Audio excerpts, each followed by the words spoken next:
ہماری حالت یہ ہے کہ ہم اللہ تعالیٰ کی عبادت نہیں کرتے، ہماری حالت یہ ہے کہ ہم اللہ کی عبادت نہیں کرتے، اللہ کا حکم نہیں مانتے، اللہ تعالیٰ کے حرام کردہ چیزوں سے نہیں بچتے، اللہ تعالیٰ جن چیزوں کو کرنے کا حکم دیا وہ کام نہیں کرتے، لیکن ہم کیا کرتے؟ ہمارے پاس آج رونے چیخنے چلانے کے علاوہ کوئی راستہ نہیں ہے۔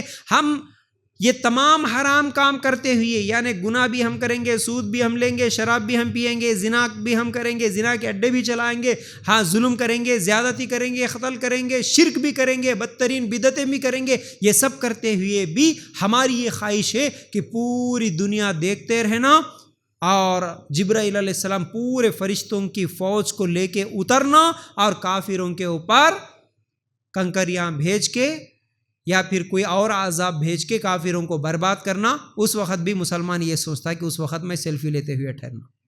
یہ حالت ہے ہماری، ہے نا؟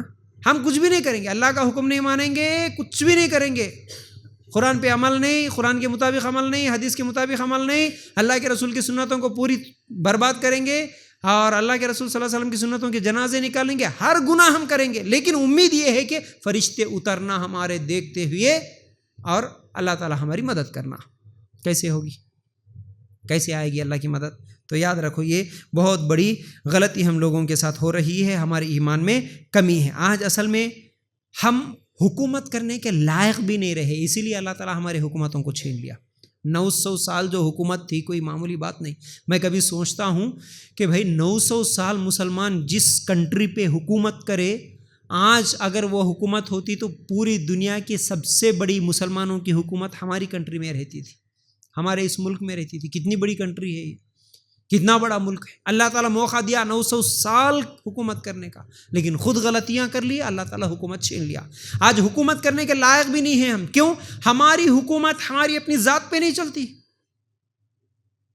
ہماری حکومت ہمارے گھر میں نہیں چلتی۔ اگر ایک مرد ہے تو وہ اپنی بیوی پہ حکومت نہیں کر سکتا، اپنے بچوں پہ حکومت نہیں کر سکتا، اپنی بیوی بچوں کو 5 ٹائم نماز کی پابند نہیں بنا سکتا، خود اپنی ذات پہ حکومت نہیں کرتا، فجر میں نہیں اٹھا سکتا اپنے آپ کو، تو وہ پورے ملک کی حکومت کیسے سنبھالے گا؟ آج دیکھ رہے حالات، رمضان ابھی گزرا، 1 مہینہ بھی نہیں ہوا، مسجدیں پوری خالی ہو گئی۔ پھر اتنے بیانات سنے، اتنے تقریرات سنے، فجر میں بھاگ کے آئے پورے رمضان میں، رمضان ہوتے پورے غائب، کوئی اثر نہیں۔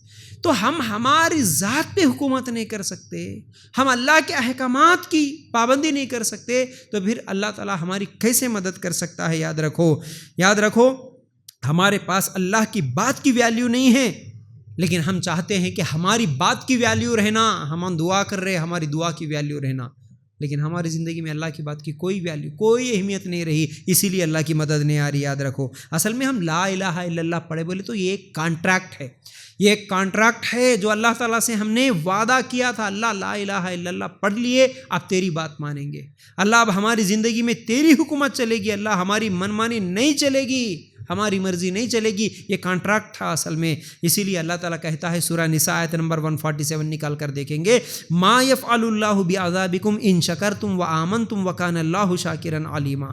اللہ تعالیٰ تمہیں سزا دے کر کیا کرے گا اگر تم شکر گزاری کرتے رہو اور با ایمان رہو۔ اللہ تعالیٰ بہت قدر کرنے والا اور پورا علم رکھنے والا ہے۔ کیسی بات بول رہا اللہ، تمہیں عذاب دے کے اللہ کو کیا فائدہ جی؟ تمہارا نقصان کر کے آئے مسلمانوں، آئے مومنوں، تمہارے اوپر عذاب دے کر، عذاب بھیج کر اللہ کا کیا فائدہ ہونے والا؟ اللہ تمہیں عذاب دینا نہیں چاہتا، لیکن 2 چیزیں ہیں، 2 کنڈیشنز ہیں۔ اگر تم با ایمان رہو، اگر تم شکر گزار بن کے رہو اور اللہ تعالیٰ پر ایمان رکھ کے شکر کرتے ہوئے رہو، تو اللہ تعالیٰ بہت زیادہ قدر کرنے والا ہے اس چیز کا۔ لیکن تم آج ایمان میں کمزور ہو گئے، اللہ پہ ایمان نہیں رہا تمہارا، تم اللہ کے ناشکرے اور غدار بنے ہوئے ہو، اسی لیے اللہ تعالیٰ کا عذاب آ رہا ہے۔ تو یاد رکھو اگر اس طرح ہم مثالیں لے لیں تو بہت ساری مثالیں ہم کو قرآن سے ملتی ہیں۔ ابراہیم علیہ السلام کو آگ میں ڈال دیے، اللہ تعالیٰ آگ کو حکم دے دیا ٹھنڈی ہو جا، سلامتی والی ہو جا۔ جب آگ ابراہیم علیہ السلام کے لیے سلامتی والی بن سکتی ہے تو ہمارے لیے بھی بن سکتی ہے، لیکن ہمارے لیے کیوں نہیں بن سکتی؟ ہمارے لیے کیوں نہیں بن رہی؟ کیونکہ ابراہیم علیہ السلام اللہ تعالیٰ کے مکمل فرما بردار بنے تھے، سچے پکے مسلمان بن گئے تھے، اسی لیے اللہ تعالیٰ ان کی مدد کرا۔ لیکن ویسی فرما برداری آج ہم نہیں کر رہے، اسی لیے اللہ تعالیٰ ہماری مدد نہیں کر رہا۔ یاد رکھو۔ تو بہرحال یہ پہلی چیز ہے، اللہ کی مدد ایمان والوں کے ساتھ ہے۔ آج ہمارا ایمان خراب ہو چکا ہے، اسی لیے اللہ تعالیٰ کی مدد نہیں آ رہی ہے۔ اب دوسری چیز عمل صالح، ہم لوگ اچھے اعمال، صالح عمل، نیکیوں میں پیچھے ہے، جس کی وجہ سے اللہ تعالیٰ کی مدد نہیں آ رہی ہے۔ دیکھیے اللہ تعالیٰ کہتا ہے سورہ اعراف آیت نمبر 96، وَلَوْ أَنَّ أَهْلَ الْقُرَىٰ آمَنُوا وَاتَّقَوْا لَفَتَحْنَا عَلَيْهِمْ بَرَكَاتٍ مِّنَ السَّمَاءِ وَالْأَرْضِ وَلَٰكِن كَذَّبُوا فَأَخَذْنَاهُمْ بِمَا كَانُوا يَكْسِبُونَ۔ اور اگر ان بستیوں کے رہنے والے ایمان لے آتے اور پرہیزگاری اختیار کرتے تو ہم ان پر آسمان اور زمین کی برکتیں کھول دیتے، لیکن انہوں نے تکذیب کی تو ہم نے ان کے اعمال کی وجہ سے ان کو پکڑ لیا۔ اللہ تعالیٰ کیا بول رہا؟ اگر یہ لوگ ایمان لے آتے اور پرہیزگاری اختیار کرتے، تقوی والے بنتے، اللہ سے ڈر کے زندگی گزارتے، گناہ کے کاموں سے رک جاتے، اچھے کام کر لیتے، آسمان و زمین سے اللہ برکتیں نازل کرتا۔ لیکن ان لوگوں نے تکذیب کیا تو ہم ان کے اوپر عذاب بھیج دیے۔ تو اللہ کا عذاب کس لیے آتا؟ جب ایمان کمزور ہو جاتا اور گناہ کرنے لگ جاتا انسان۔